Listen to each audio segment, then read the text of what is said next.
Hi hello friends.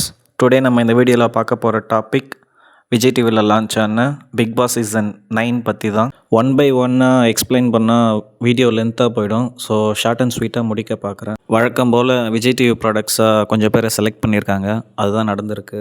So next social media அப்படின்ற பிளாட்ஃபார்மில் இருந்து கொஞ்சம் பேரை செலக்ட் பண்ணியிருக்காங்க. நெக்ஸ்ட்டு சில பேரை தவிர்த்து இருக்கலாம், பட் செலக்ட் பண்ணியிருக்காங்க, அந்த லிஸ்ட்டும் இருக்குது. ஓகே, நான் ஃபஸ்ட்டு சூஸ் பண்ணுற கண்டஸ்டன்ட் நேம் இஸ் வியானா. இவங்கள நான் அன்பிரடிக்டபிள் அப்படின்ற கேட்டகரியில் வைக்கிறேன். பிகாஸ் இவங்க குழந்தைத்தனமாகவும் க்யூட்டாகவும் பண்ணுறேன் அப்படின்ற பேரில் கொஞ்சம் க்ரிஞ்சாக பண்ணிகிட்ருக்காங்க.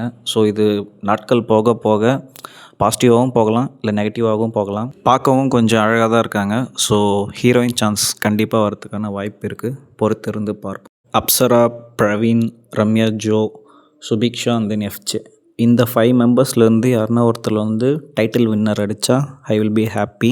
எஃப்ஜே இவரை ஏன் செலக்ட் பண்ணான்னா, ஏவிலே சொல்லியிருந்தார் தமிழ் ப்ளஸ் அக்ரிகல்ச்சர் இதை பேஸ் பண்ணி தான் சாங்ஸ் பாடுறேன்னு சொல்லிட்டு. ஸோ அதுக்காக இவரை சூஸ் பண்ணியிருக்கேன். நெக்ஸ்ட்டு சுபிக்ஷா, இவங்களோட இண்டிவிஜுவலிட்டியும் அவங்க ஃபேமிலி, அதுக்கப்புறம் அவங்க என்ன பண்ணிகிட்ருக்காங்க எல்லாத்தையும் பார்த்திங்கன்னா ஏவியில் கிளியராக எக்ஸ்பிளைன் பண்ணியிருந்தாங்க. நெக்ஸ்ட்டு அப்சரா, இவங்க ஒரு ட்ரான்ஸ் உமன். ஸோ பர்சனலாக அவங்க லைஃப்பில் நிறைய ஸ்ட்ரகிள்ஸ் ஃபேஸ் பண்ணியிருப்பாங்க. லக்கீலி இவங்க வீட்டில் இவங்களை அக்செப்ட் பண்ணிட்டாங்க. So that will be appreciable. Next Ramya, இவங்களோட ஸ்டோரியுமே பார்க்கும்போது நிறைய ஸ்ட்ரகிள்ஸை ஃபேஸ் பண்ண மாதிரி தான் இருந்தது.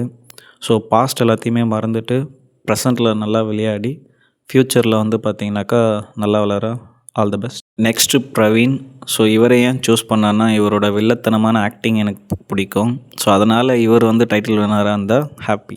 ஸோ என்னோடய டாப் 5 செலெக்ஷன் வித் ரீசனோடு பார்த்துட்டிங்க. Next category is neutral. இந்த 6 மெம்பர்ஸ் ஏன் நியூட்ரல் கேட்டகரினா, பேசிக்காக இவங்களை பற்றின எந்த ஒரு ஐடியாவும் எனக்கு இல்லை. சபரி சீரியல் ஆக்டர்ன்றது தெரியும். கானா சிங்கர் வினோத், அப்புறம் comedian Vikram and then VJ, Nandhini, இவங்கெல்லாம் பார்த்திங்கன்னா நெட்டில் சர்ச் பண்ணி தான் எனக்கு இவங்கள பற்றி தெரிய வந்தது. ஸோ இந்த 6 மெம்பர்ஸ்லேருந்து இப்போதைக்கு ஒரு 2 பேர் டாப் லெவலில் சூஸ் பண்ணுறேன். ஒன்று ஆதிரை, இன்னொன்று துஷார். ஸோ இவங்க டாப் லெவலில் வந்தால் சினிமா சான்சஸ் இவங்களுக்கு வரத்துக்கு வாய்ப்பு இருக்குது. அதனால் இவங்கள நான் சூஸ் பண்ணுறேன். Next is replace category. So இந்த 7 கண்டஸ்டன்ஸ்க்கு பதிலாக வேறு யாருன்னா டிசர்விங்காக இருக்கக்கூடிய ஒரு 7 பேர் சூஸ் பண்ணியிருக்கலாம். இதில் ஏன் கனியை இன்க்ளூட் பண்ணியிருக்கேன்னா, இவங்க ஆல்ரெடி சிடபிள்யூசியில் டைட்டில் வின்னர். ஸோ ஏன் இதில் சூஸ் பண்ணாங்கன்னு தெரில. நீங்கள் 6 பேரை பற்றி நான் பேச விரும்பலை. Simply waste, worst selection. So என்னோடய ப்ரிடிக்ஷன், இந்த 6 பேர்லேருந்து தான் ஒருத்தர் டைட்டில் வின்னராக வருவாங்க. அவங்களுக்கு சினிமா சான்சஸும் கிடைக்கும். ஸோ ரிமைனிங் பீப்புளெலாம் பார்த்திங்கன்னா எலிமினேட் ஆகிறதுக்கான கண்டஸ்டன்ஸ் தான்.